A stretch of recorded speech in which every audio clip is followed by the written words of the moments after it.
সুপারির জমজমাট বেচাকেনার জন্য পরিচিত ঝালকাঠির রাজাপুর উপজেলার সাতুরিয়া হাট। এই হাটে প্রতিদিনই জেলা ও জেলার বাইরে থেকে ভিড় জমান কৃষক ও পাইকাররা। কেনাবেচা হয় লাখ লাখ টাকার সুপারি। ঝালকাঠি প্রতিনিধি মোহাম্মদ মাসুম খানের পাঠানো তথ্যচিত্রে বিস্তারিত জাওয়াদন্তুর ডেস্ক রিপোর্টে। বস্তা বোঝাই সুপারি নিয়ে চলছে কেনাবেচা। ছবিটি ঝালকাঠির রাজাপুর উপজেলার প্রাচীন হাট সাতুরিয়ার। বহু বছর আগে থেকে জেলাটি সুপারির জন্য সুপরিচিত। পানবিলাসীদের কাছে অন্যতম অনুষঙ্গ এই ফলটির ব্যাপক আবাদ হয় ঝালকাঠিতে। প্রতি বছর সুপারির মৌসুমে তাই উৎসবের আমেজ থাকে এই হাটে।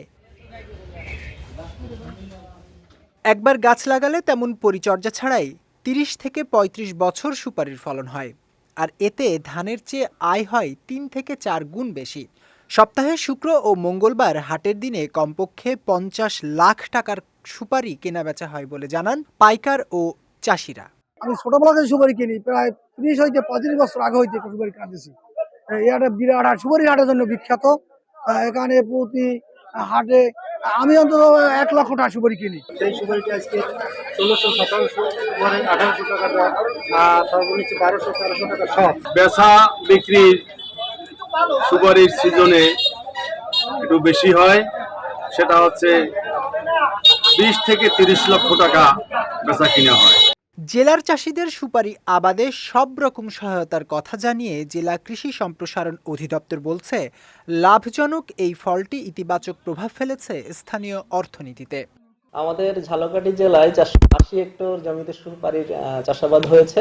এবার আমরা আশা করছি খুব ভালোই ফলন পেয়েছে আমাদের কৃষকরা, এবং আমাদের বিভিন্ন বাজারে এটি বিক্রি হচ্ছে, এবং এর সাথে যারা কেনা বেচার সাথে ক্রয় বিক্রয়ের সাথে যারা জড়িত আছে এরা বেশ লাভও পাচ্ছে, এবং আমাদের যে স্থানীয় অর্থনীতিতে এটি একটি গুরুত্বপূর্ণ ভূমিকা আছে বলে আমরা মনে করি। এবং এটা স্থানীয় অর্থনীতি ছাড়িয়েও আমাদের দেশের অর্থনীতি, এবং সাথে সাথে এটি অনেক ক্ষেত্রে আমরা এটি দেশের বাইরেও আমাদের রপ্তানি হচ্ছে। আমরা চেষ্টা করছি কৃষি সম্প্রসারণ দপ্তর থেকে যে আমরা এই সুপারির যেন পরিকল্পিত চাষাবাদ এবং এই অর্থনীতিতে এটি যেন আরো গুরুত্বপূর্ণ ভূমিকা পালন করতে পারে সেভাবে চাষাবাদ করার জন্য কৃষকদের উদ্বুদ্ধ করছি।